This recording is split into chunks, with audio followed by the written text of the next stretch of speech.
Welcome to the Capital Compass. I'm Lindsay Melchek. Cizzle Brands is an emerging leader in the health and wellness industry. Their mission is to replace all of the unhealthy, sugary, and fattening foods and fill our cupboards with healthy, nutritious alternatives. Here to dive into the world of healthy nutrition and to teach us more about what is happening on the horizon for Cizzle Brands is CEO John Celenza. Welcome, John. I'm excited to hear all the insights. Thanks for having me, Lindsay. Appreciate it. So let's kick off the conversation around industry trends. What major trends in your industry do you see shaping the future, and how is Cizzle Brands positioning itself to capitalize on them? I'd start with the no sugar, Lindsay. I know it's a often talked about movement, but I don't think enough's been done in the space. So there's a lot of education around it, but I don't think people actually know what that means, right? So again, if you're a distance runner, distance swimmer, cyclist, there's plenty of use for an organic cane sugar if you're consuming a drink or what have you. But the majority of sports drinks are sold to people that are working at their desks or going out for a quick rec league game or whatever the case may be. And there's a huge misconception around the use of carbohydrates for that activity, right? So, Cizzle Brands Quench, our flagship sports drink, is actually a new LTO SKU that we have coming out with Coach Chippy. It's no sugar, no artificial flavors, no preservatives, right? And at the end of the day, I mean, Gatorade's still the market leader in the space, and they're not selling their product to these distance runners or distance swimmers or cyclists or what have you. They're selling it to everyday people, and they're drinking as they're driving around or going to the rec league activity. And the truth about it is, for those people that are consuming the product in that matter, it's the ingredient isn't becoming active until 2 hours after you're done. So what's happening? It's just getting stored as fat, right? Let alone that there's artificial flavors, food dyes, preservatives, and all the products. So for us, we're firmly behind that no sugar movement with the use of no artificial flavors, no preservatives. There's definitely a space for proper carbohydrates in someone's diet with fruits and veggies, but we're definitely well positioned to capitalize on that and help educate people as well. So I think education around this is so key because, like you said, there is so much information out there that it kind of gets combobbled all together and people don't know what to do and where to start. So this is a great starting point to talk about.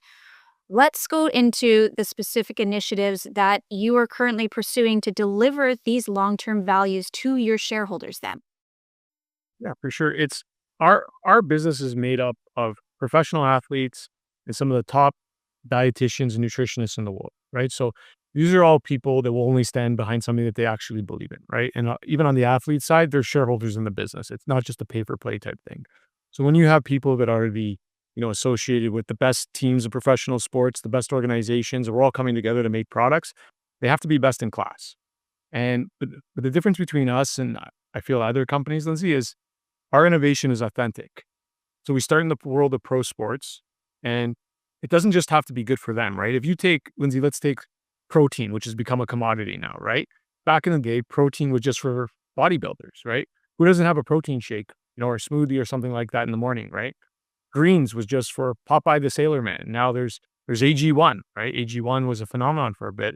And I bring them up because the truth came out about that product, that it wasn't a great product. There's a bunch of nothing in it. None of the ingredients are actually doing it. It was endorsed by people that weren't really involved in the making of it, but were paid to do so.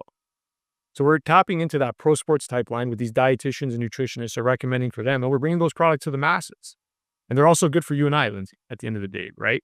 We want to live longer. We want to perform better at our jobs. We want to be, have more energy when we're playing with our kids and what have you. So we have a great pipeline into that world where all these great products are coming from, where we can actually stand behind what we're doing.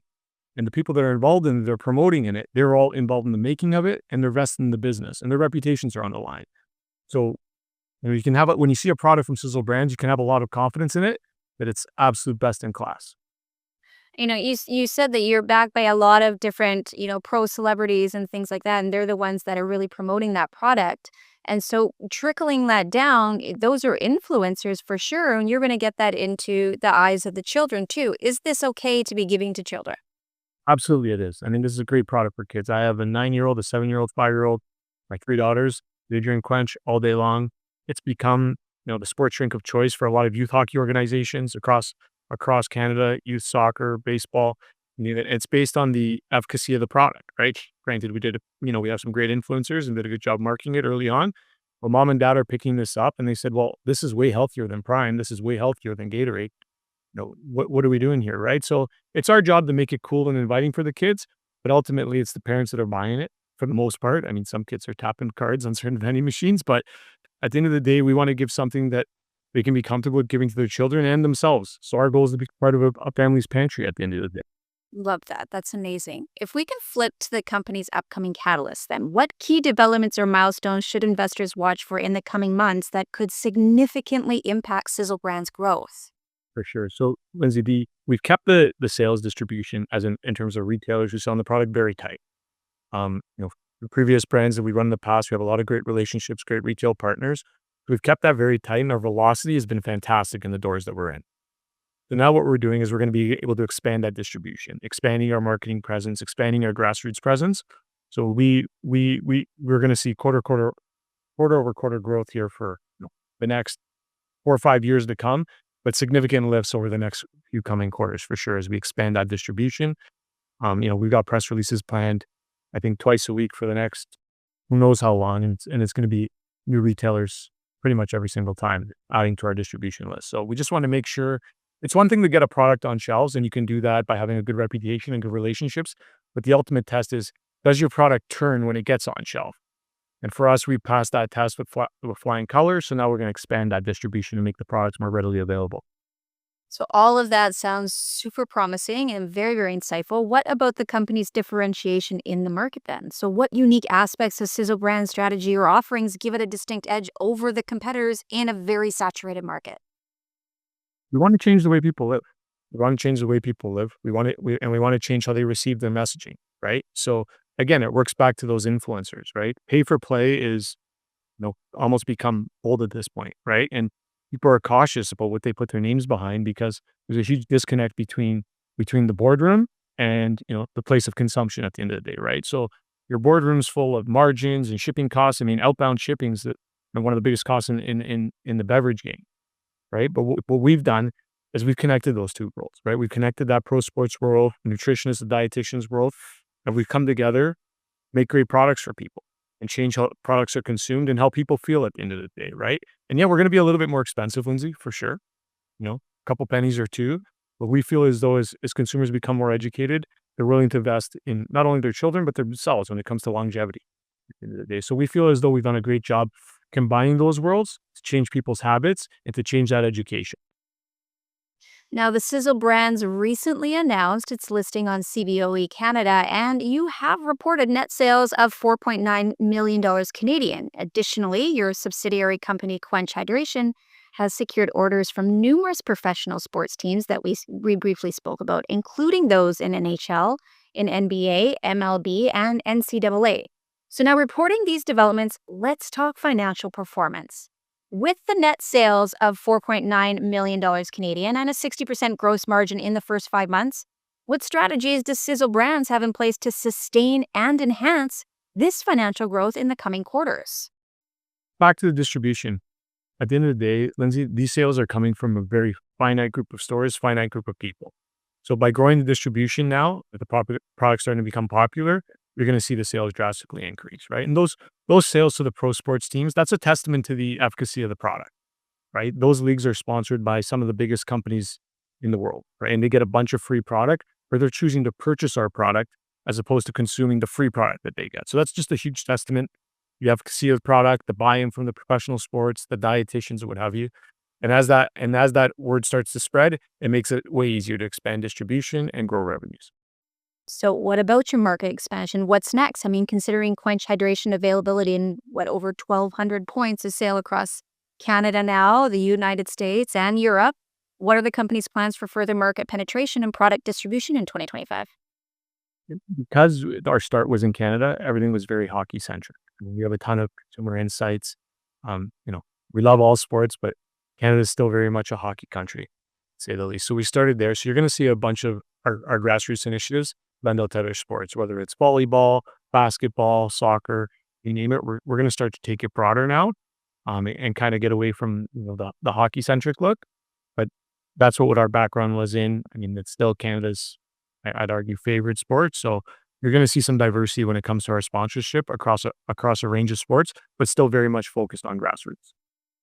And are you finding a bit of pushback because people, are so, especially in the sports industry, they were so focused on, one sort of energy drink or one sort of drink that they would hydrate with or whatever it was. Are you seeing any sort of pushback with that? Or is this becoming, an easy sort of guide into something more healthy and a better choice for them that they're acknowledging? It's so different coming in a Tetra Pak as opposed to a PET bottle or a can that we really cut through the clutter on the shelf. And so we're finding the transition from those other brands to ours pretty easy. It comes with the education though, at the end of the day, Lindsay, and the more broad that education becomes and done by the right people that are in it for the right reasons, that transition for consumers is becoming easier and easier for sure. Well, I mean, you definitely have some pretty strong athletic endorsements. So, given the endorsements by notable athletes such as the NHL MVP Nathan McKinnon and the NBA All Star Andrew Wiggins, how does Sizzle Brands plan to leverage these partnerships to boost brand visibility and consumer engagement then? Social media is an easy one. I mean, that's an easy one to speak to, but because Andrew and Nate, in particular, are so vested through the company, they give us that little bit of extra, right?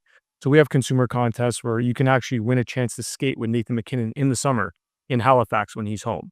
And the cool part about winning the skate with Nate is, well, Nate also skates with a bunch of other great hockey players in Halifax, and you end up on the ice with all of them, right? So that's an example of an athlete going above and beyond into his personal training schedule, having a bunch of kids out on the ice with him. We also incentivize uh, retailer staff to become part of our events that we have. So we have a camp. We just had one in Vail this past summer where all the top NHL players were there. I can't say exactly who was there due to some of them are sponsored by their brands and group licensing and what have you.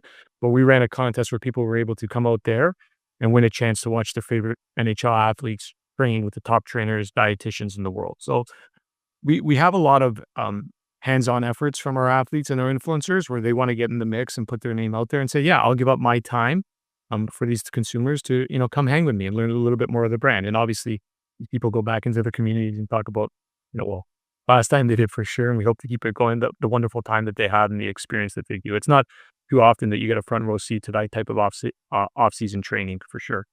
Absolutely. So you're definitely trailblazing it. And you know what? It's been a long time coming with drinks like this. So, this has been a really great conversation. I have one last question. If you could leave potential investors with a one core message about Sizzle Brands, what would it be and why? We're changing consumers' habits for sure. We're going to change how people eat. We're going to change how people drink for sure.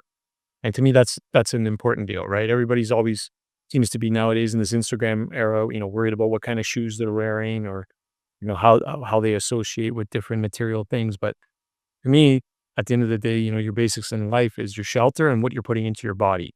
And if we can change and alter the course of what people are putting into their body and allow people to live longer, healthier lives, we're making a difference for sure. And I think that definitely sets us apart from everybody else.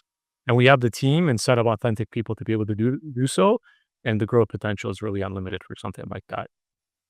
So this is all the time we do have, and yet I'm sure there are so many more insights that you could give. So thank you again for joining me today, John. Thank you for having me, Lindsay. Appreciate it. That was John Celenza, CEO of Cizzle Brands. You can find them on the CBOE Canada under the ticker symbol CZZL.NE. And if you'd like to learn more about them, their website is sizzlebrands.com. To join the conversation and to stay in the know of all your market news, head to stockhouse.com. I'm Lindsay Melchek. See you next time.